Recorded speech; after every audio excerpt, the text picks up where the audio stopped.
Hello, and thank you for joining us today. Momentarily, we will have prepared remarks from Chief Steve Williams, followed by Detective Superintendent Paul Waite, Mayor Ed Holder, and Nawaz Tahir, London lawyer and Muslim community leader. Following these remarks, we will allow time for questions from the media for Chief Williams and Detective Superintendent Waite. Questions should be shared using the Q&A feature at the bottom of your screen. I would ask that any member of the media submitting questions add your name, your media outlet, and who your question is directed to. At this time, I would like to invite Police Chief Steve Williams to provide an update on the events of last evening. Thanks, Dash. Good afternoon. As many of you are aware, yesterday evening, London suffered the devastating loss of 4 members of our community and the serious injury of 1 other. The incident occurred when a vehicle struck these citizens as they walked along Hyde Park Road, where it intersects with South Carriage Road. London police officers and other emergency services quickly attended the scene, commenced life-saving efforts, and entered into an investigation. I'm able to tell you that all of the victims in this matter are members of the same family. The deceased include a 74-year-old female, a 46-year-old male, a 44-year-old female, and a 15-year-old female. 1 9-year-old male, the sole survivor, remains in hospital with serious injuries not considered life-threatening. I'm also able to tell you at this time that based on information collected during the course of the investigation, we believe that this was an intentional act and that the victims of this horrific incident were targeted. We believe the victims were targeted because of their Islamic faith. In a moment, I will invite Detective Superintendent Paul Waite to share some details of the investigation. Questions about the investigation will be deferred to Superintendent Waite. As the investigation is still very active, there will be limited details that can be released at this time. We must let the investigation run its course. Before I turn it over to Detective Superintendent Waite, I would like to offer my sincere condolences on behalf of the London Police Service to the family, friends, and loved ones of the victims of this tragedy. Our thoughts remain with the young boy still in hospital. Supports for individuals impacted by this tragedy have been mobilized, and we will release information on accessing those supports at the conclusion of this news conference. We understand that this event may cause fear and anxiety in the community, and in particular, the Muslim community, and any community targeted by hate. I want to reassure all Londoners that all of us on the call today, and many others, stand with you and support you. There is no tolerance in this community for individuals who, motivated by hate, target others with violence. Today, we have met with community leaders and have offered our support to the affected communities now and in the days and weeks ahead, as they grieve the loss and injury of their brothers and sisters. I'd like to take a moment to thank all first responders who attended to the incident and provided life-saving efforts to the victims. This is a traumatic event for them as well. We continue to actively support our members, and I know our emergency services partners are doing the same.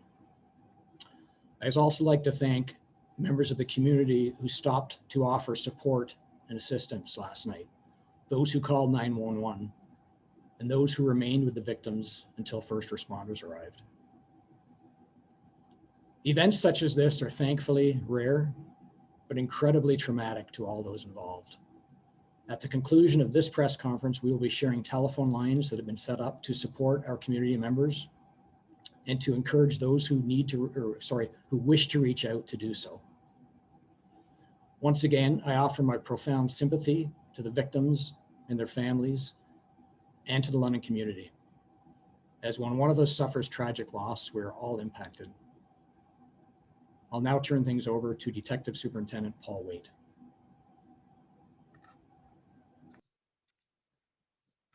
On Sunday, June 6, 2021, at 8:40 p.m., the 5 victims of this incident were walking together on the west sidewalk of Hyde Park Road at the intersection of South Carriage Road in London.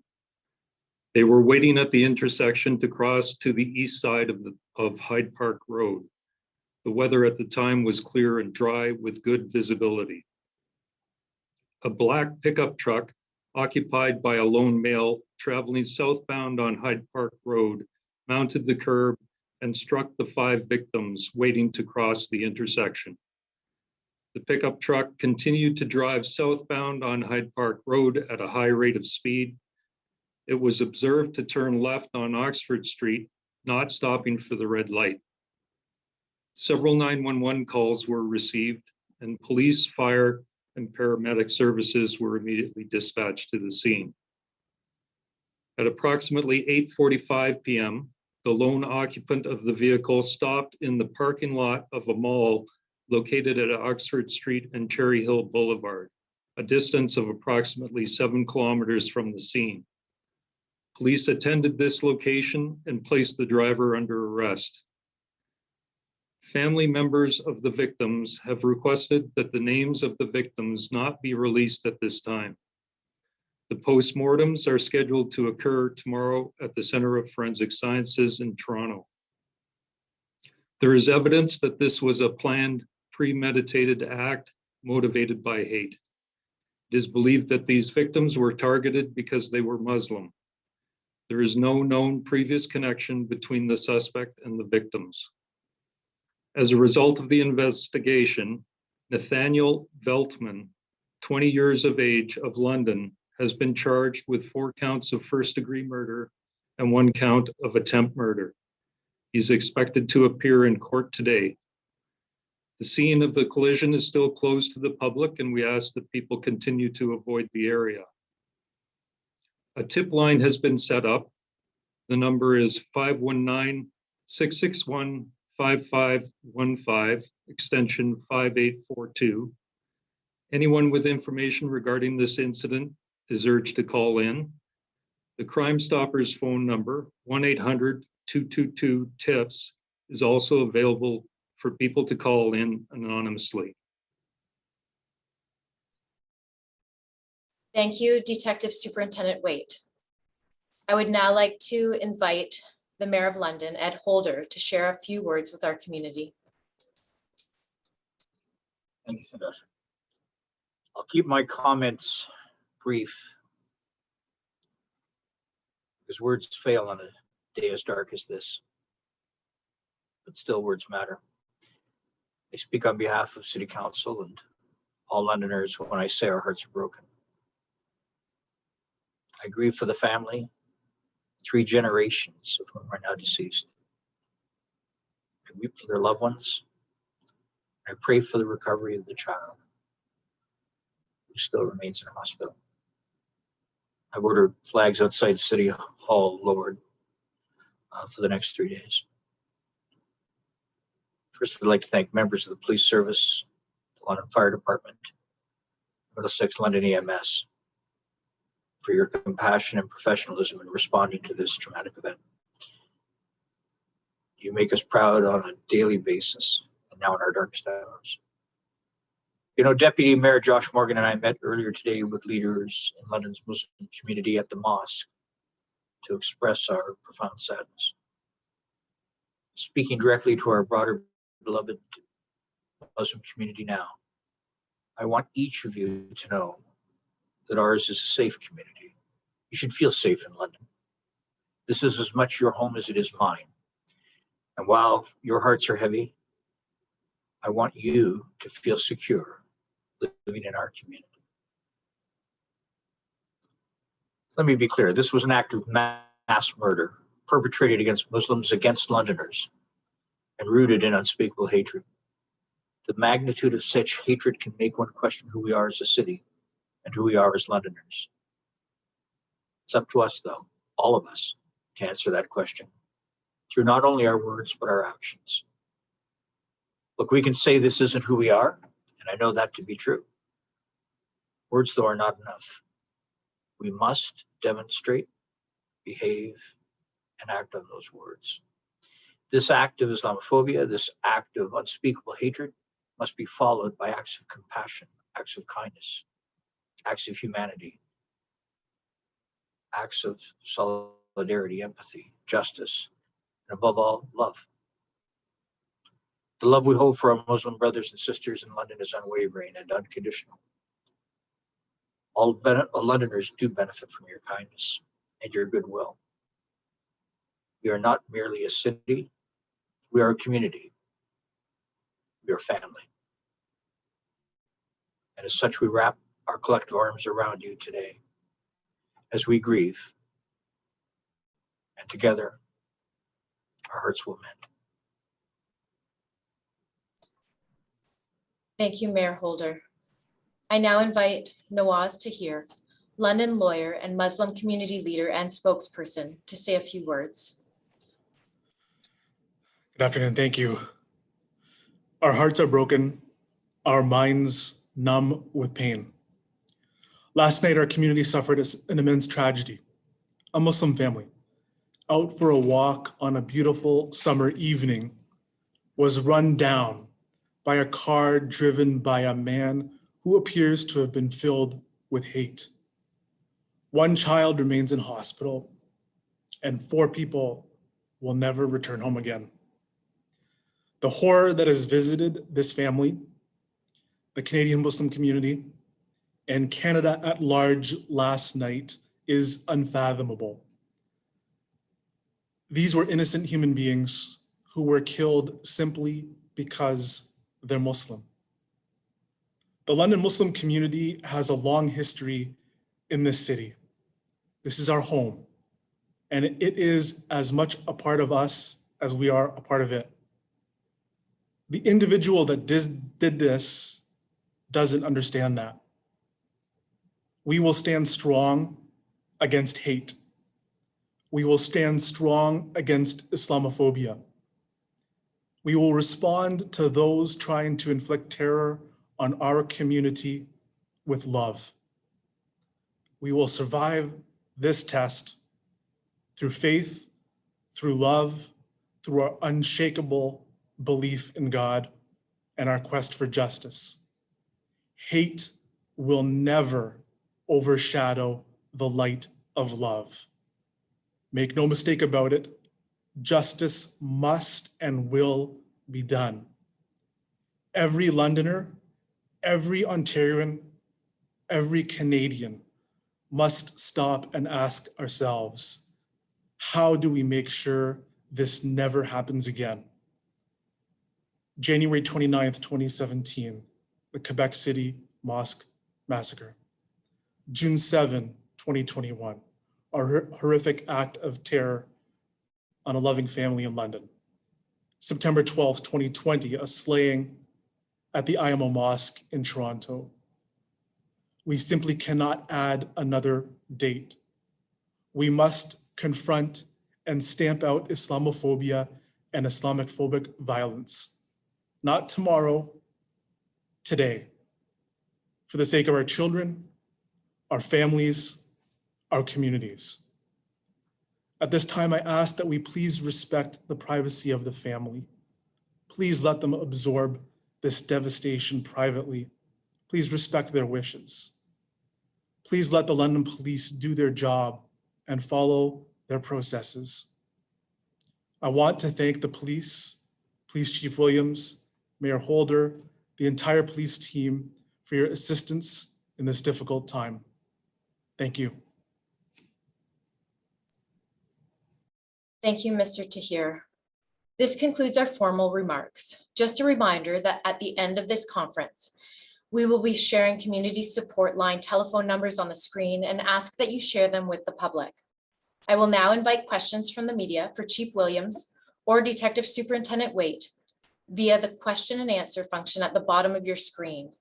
If you could please indicate your name, media agency, and question, we will ask them in the order we receive them.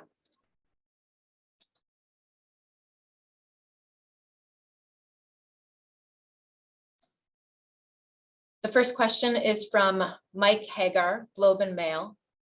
Did the suspect say anything during the attack that demonstrated anti-Muslim hatred?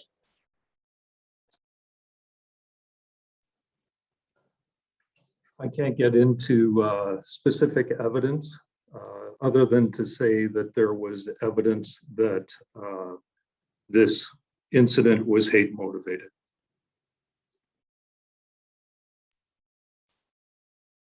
A question from Craig Needles of Blackburn News. Did police or 911 operators have any contact with the suspect before the family was killed on Hyde Park Road? The suspect did not have any contact with the London police prior to this incident. There was contact with police services, not the London Police Service in the past, nothing of a very serious nature. From Mark Douglas, 680 News. Did the suspect confess to targeting Muslims? Is he a member of a known hate group? Again, I can't get into specific evidence of what he may or may not have said. As far as the investigation has shown so far, we don't know of his membership in any specific hate group.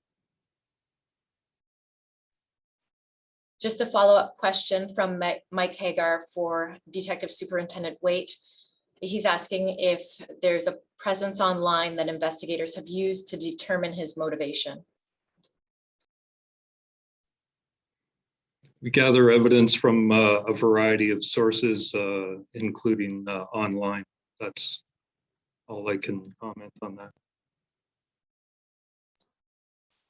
Andrew Lupton from CBC News, London. Does the accused have a record or any history of acts like this? And is he from London? I've mentioned his previous involvement with police. He does not have a previous record of criminal offenses or criminal convictions, and he resides in London. A question from Dale Carruthers from the London Free Press. Witnesses reported that the suspect was wearing body armor at the time of his arrest. Can you confirm this?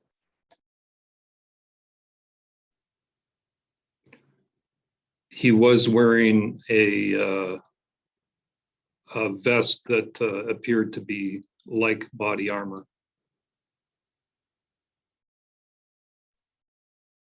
A question from Colin Fries, Globe and Mail.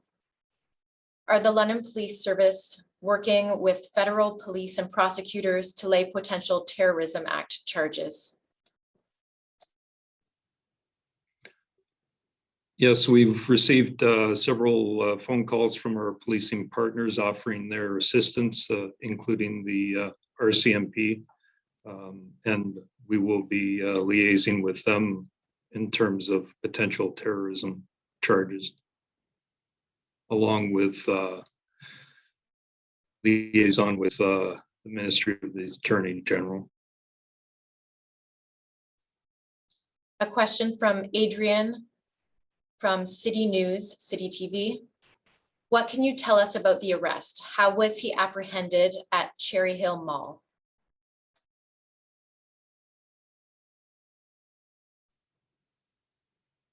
Police attended the mall and he was arrested without incident. Another question from Dale Carruthers, just looking for the correct spelling of the suspect's name.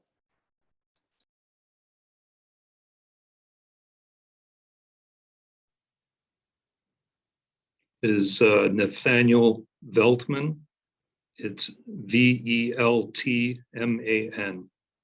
20 years of age. Another question from Mike Hagar. Does London have a hate crimes unit? If so, how many investigators are in this unit and are they leading this investigation? London Police have officers designated as specialists in hate crime. The major crime section is leading the investigation as it's murder. The offenses are murder.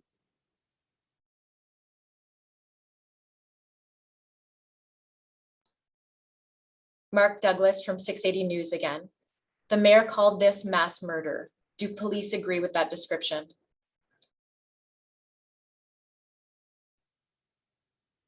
It was the murder of 4 innocent people.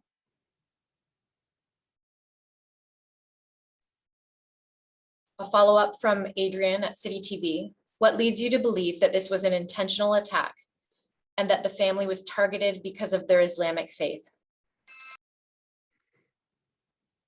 We gather evidence from a variety of sources, and as a result, or at this stage in the investigation, that's our belief, is that it was an intentional act, and they were targeted because of their Islamic faith.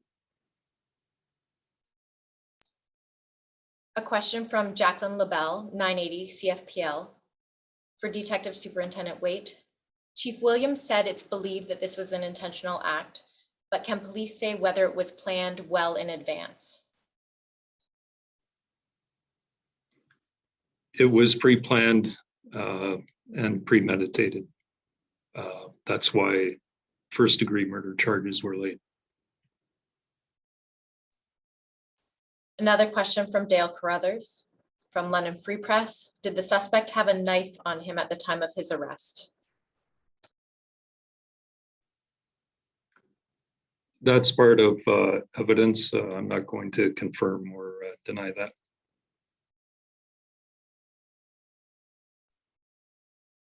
From London Free Press, Dale Carruthers again. Is this the largest killing in London's history?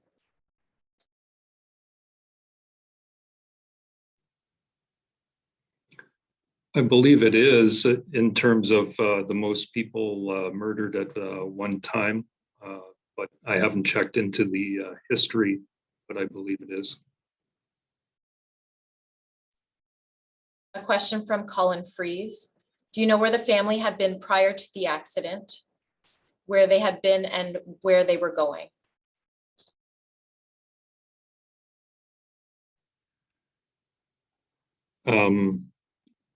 No, that's part of the investigation. I'm not going to comment on that. A question from Catherine McDonald, Global News.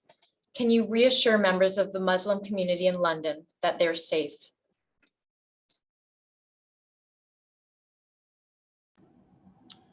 I can take that question. Thanks, Catherine. I want to reassure members of the Muslim community and any other community who are targeted by faith that you are safe. And the mayor alluded to London being a safe city, and it is a safe city. I want you to know that all the resources of the London Police Service are dedicated to this investigation, and it'll remain like that until we see it through to its conclusion, however long that takes. We take hate-motivated crime very seriously. We have specially trained investigators who have resources at their disposal from across the department to oversee and to run these investigations. And we will do whatever is required to keep our community safe. And we stand with the community. We understand their concerns. Another question from Mark Douglas at 680 News. Did the suspect truck display signs with hate messages, or was material found inside indicating hate motivation? I don't have any information on that.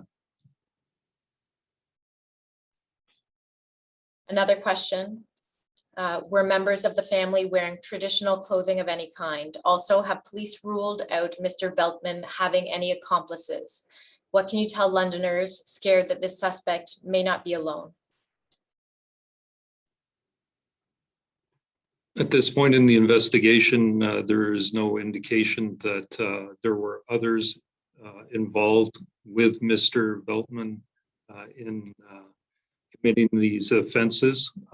It's part of the investigation, and it's still early stages, so that has not been ruled out. But at this stage, we have no evidence to suggest that. A question from Nicole Martin, CHCH News. Were officers alerted to any suspicious behavior or online activity from Veltman in the days or hours prior to the murders? No. From Andrew Lupton, CBC News. Can you provide the ages of the deceased again and state their relationship to each other? Are they members of the same family? They are members of the same family. If you just give me a second.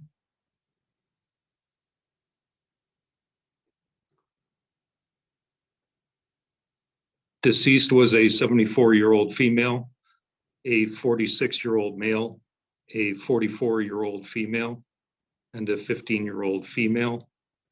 And there was the 9-year-old male who had survived the incident.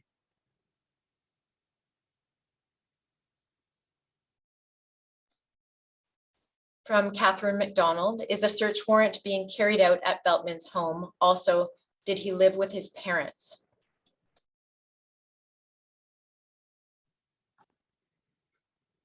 The investigation is still ongoing, and I anticipate a number of search warrants will be executed in the days to come.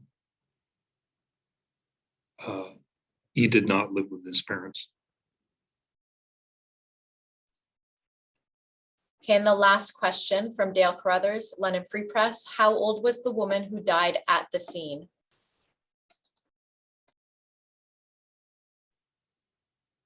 I believe that was the 74-year-old female.